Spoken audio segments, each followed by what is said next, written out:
Chapter 7. The Nature of Magic. The Fae are my children just as magic is, and only Syl, for some reason, and I know all the names of my children. Hera, spirit of magic. Allegedly. Pavokit. That evening I filmed models of Athena and asked her about magic, the Fae, and Iron. Iron acts almost like a magic repellent. Magic doesn't like it, so it flees. Since there's less magic the closer you get to Iron, it's harder to do magic, and if you touch it, it becomes nearly impossible. This is also a part of the reason why magic is easier for the Fae, and why it's stronger on us. We don't have iron in our blood as you do, she said. But then why do Fae get hurt by it? And why does the Emperor hate magic so much? I asked. She shrugged. We're adultlings. A friend. What does that mean? Mother Celestina friend is a creature created by adult. Who's that? She looked disturbed. You don't know? I shook my head. But you speak as a nobles. Your parents would have had money for an education. I laughed dryly. They were not good parents. Right. But not knowing about the spirits or naming conventions. Ow! She shook her head. It was the spirit of magic. She said to have given magic his name. As Fae, or adultlings as we're sometimes called, we have a closer connection to it. As far as the Emperor doesn't like us or magic, is the Iron War. We started it because Iron earthed us and we were worried about a draconic invasion. And using it...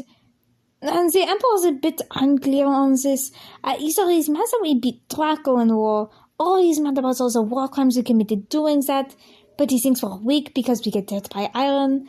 But of course war crimes were also just invented by us to weaken Draco even further and to dodge punishment for our wrongdoings, which were, to be clear, bad.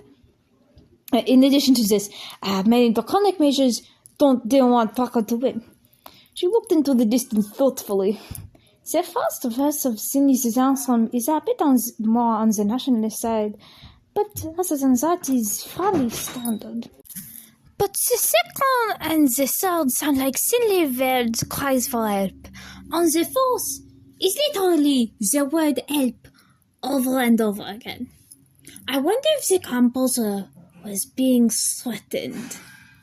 I smiled apologetically. I'm sorry, that is very interesting, but I asked you about magic. She blinked. Oh, right, magic. Dragons are creatures of fire and rock, so they're usually good at fire and rock magic. Vix are creatures of ice, so they're normally good at water magic. She smiled a bit. As the song goes, the nature rose waves, so they're good at water magic. What about healing magic? Lepusian-Sylish said she could do that. She says that she could heal with magic. I can understand the confusion though. A grasp of the chronic grammar is not the strongest, and there are similar statements. There's not really healing magic. Water magic has some healing properties, but other than that, no. Is there not plant magic? She shook her head. Not really. You can move the water within plants, but you cannot cause it. Well, ball healings and those things can, but is pretty limited. Footnote, Borelings and Loslings are people blessed by Bore and Los, respectively. They're the spirits of the trees and the flowers. What about wands and staffs? Wands and staffs channel and focus magic. Staffs are more powerful, but harder to control and conceal. And wands are easier to conceal and control, but less powerful. You can also channel magic through music on your hands. Sylvie's Robot is a good example of the former, but there aren't many good examples of the latter, as it's incredibly difficult, even for us. There are other kinds of magic, like the powers of names and blessings from the spirits, but not much is known about them. Do you think you and your sister will use the Wonder Staff? She left. Does Syl hate Arden? I do not know, does he? I said, completely serious. She looked disturbed. You don't know of the relationship between Syl and Odin? I shook my head. She blinked. Ow! I shrugged. I do not know. He simply never learned. But it is Syl and Odin, the namesakes of Sylis and Attila. Footnote. Sylis is the leap month of the Thalite calendar, occurring every 4 years, and Sylis is the 4th day of the week. In some cultures, it is a day off from work. There are origins to those names? Your expression morphed into combination of disturbed and confused. You're what, 8? 7? How have you never heard of them? Syl and Odin, the oldest of the spirits, the first to be banished. You don't simply go so life without knowing them. Wait, I think I remember something. She sighed with relief. Oh, thank the spirits. When bad things happen, people say, some people say, Syl and Odin. She brought her palm to her face. Apollo found us. There you are. Dinner is ready. We followed him to the room with the weapons, where everyone else was sitting around a pot of some kind of soup that smelled like fish. And before you complain about the lack of a table, I don't have one large enough for all of us, Apollo said. I looked at some kind of strings in my soup. What is in this? Fish, vegetables, and pasta, Apollo said. What is pasta? Why did my parents teach me nothing? He said, I don't know how some people go through their whole lives without eating it. It is a little like bread. We eat it a lot. Started multiple civil wars over it. And the bucket, not even different buckets, just the same bucket, getting stolen. And if you think that the Arachne civil wars are petty, the Sylish went to, and started a revolt over aquas. But also Athena interjected. He said again, yes, that is true. He stared into space, occasionally muttering in Arachnes, then left as soon as he finished eating.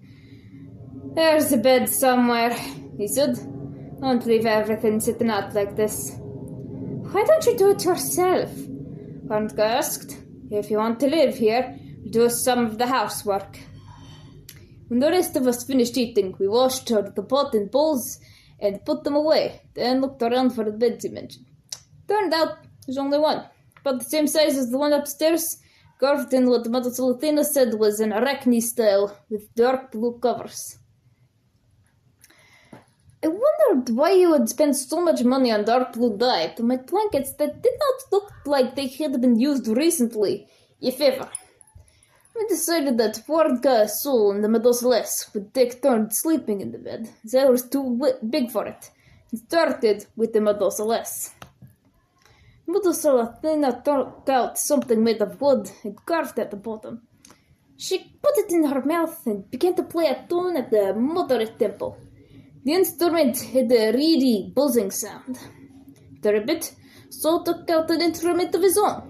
Looked a bit like Medusa Athena's, but it stayed straight and then opened at the bottom like a bell. He put it to his mouth and then waited for a bit. Medusa Athena nodded and he joined in, playing 8 notes that always seemed to line up with her playing. His instrument also sounded reedy, but harsher and smoother like hers, like a duck. As the piece started to wind down, she looked at him and held his eyes, moving to the rhythm as if tapping the beat with her head. She nodded, and then they held out the last note before releasing almost at the same time. What were those? How did you do that? I asked. Everyone looked at me as if I was crazy. You've never seen a cramhorn or shone before? Syl asked. I do not know what those are. He looked baffled. How? I shrugged. My music did not like art, or my parents did not like art or music. They thought it was too Sylish or something like that. The Medusa groaned, while Hornka and Syl looked worryingly murderous. Medusa explained in angry, semi-coherent draconic that although the Sylish did love art, and had many words for it, they did not invent it. They were not the only ones with art. Medusa Athena clarified their meaning. Medusa Athena is banning art against the honored conventions? Hornka asked. Medusa Athena translated something for her sister, then shook her head. No. It should be. She shrugged. He said that they didn't like it, not that they banned it. And the writers didn't think anyone would be that stupid. Anyway, I find it best to accept that these balance were terrible and move on. Why would they like that? I thought his mother saw Athena and Syl pulled their instrument away and we all climbed into bed. Why did they hit me? Nocza. I sing a terrible rendition of Seriashko or Moylok, an aria from Kartaria, the opera we had recently seen. Footnote, Seriashko Moylok means Seriashko, my love. I was actually a good singer, or so Laskezia said, but singing folk music and madrigals and singing opera were quite different, and I was not a dramatic soprano, nor did I have much skills with coloratura. I reached the high note, completely failed to hit it, and Laskezia and I burst out laughing. My goodness, Biedrocia! I would scold you for this if it were not so terrible. I do not think anyone will recognize it, she gasped out. Katarka, as well as its composer and librettist, had been recently denounced by the Emperor because he did not like the music or the protagonist. She said one line to a Powatina and Lepusian character, and it was not an insult. This denunciation had given its composer and librettist appropriate nicknames, those being Kroivik and Zatiktilask. The former meant of the edges, and the latter meant Westphalit. Both had walked the thin line between favour and disfavour many times, and Westphal was not exactly known for free speech. I left. Since when do you care about not angering the Emperor? Laskezia smiled, so there was sadness behind it. Oh, I care, but I will still do whatever I can get away with, such as badly singing band arias. Kazelia and Sonyelia continued to sneak things to me, and I continued to not tell them to stop. Also, they gave me food, but they were also able to get me a small dagger, and even a wand. I did not know much about magic, due to it being one of the few laws Laskezia would not break for the sake of my education, but it was a weapon nonetheless. One night, they came to me, worried. They planned to kill you, said Kazelia. I was expecting this, of course. After all, the execution of Laskezia was what had sent me running into the streets in the first place. Since she was my cousin and practically my mother, and especially considering my reaction, I could guess I was fairly high on the list of people that Duke Ivan Ketchel wanted dead. Do you have a plan for this? I asked. Kazelia tossed me something. I examined it. A key. Then it is time for me to make my exit. We'll come with you, Sonyelia said. I shook my head. No, go back to your family and keep them safe. You've already risked yourself too much. All right, good luck. They left. I took a deep breath and wrapped my arm in my long sleeves, trying to put as many layers between my arms and the iron bars as possible. I fumbled around for the lock and to my horror dropped the key. I froze, holding my breath as the sound of the key hitting the floor faded, waiting for the loud clang of iron boots on stone. After what felt like an eternity, no soldiers had come. So I picked up the key and fumbled it again. Spirits, why is this so difficult? I thought. Again, no one came. What is going on here? I thought as I picked it up again and unlocked the door. I grabbed the dagger, took out the wand, and conducted into with small jerky motions. The power hit me like an ocean wave, or what I guessed it felt like, and I nearly fell over. I managed to keep my balance, though. From what I knew, you could use it to be unseen, so I tried that. I imagined being invisible, as I'd often wanted to be, hidden from Duke Ivan Ketchel's watchful eye. Instead, I had hidden behind Laskezia, the mask of a frightened little girl. Because of that, because of my cowardice, she was dead. Shadows rose to cover me. I ducked instinctively, but realized they must be of my making and let them come. I stuck to the wall, trying to keep my breathing slow and silent as I walked to the entrance of the dungeon. 2 guards were posted there, bored and inattentive. I held my breath as I crept past, lifting my skirts to not trip over them, walking slowly and quietly, my stomach tying itself into knots. Do not mess this up.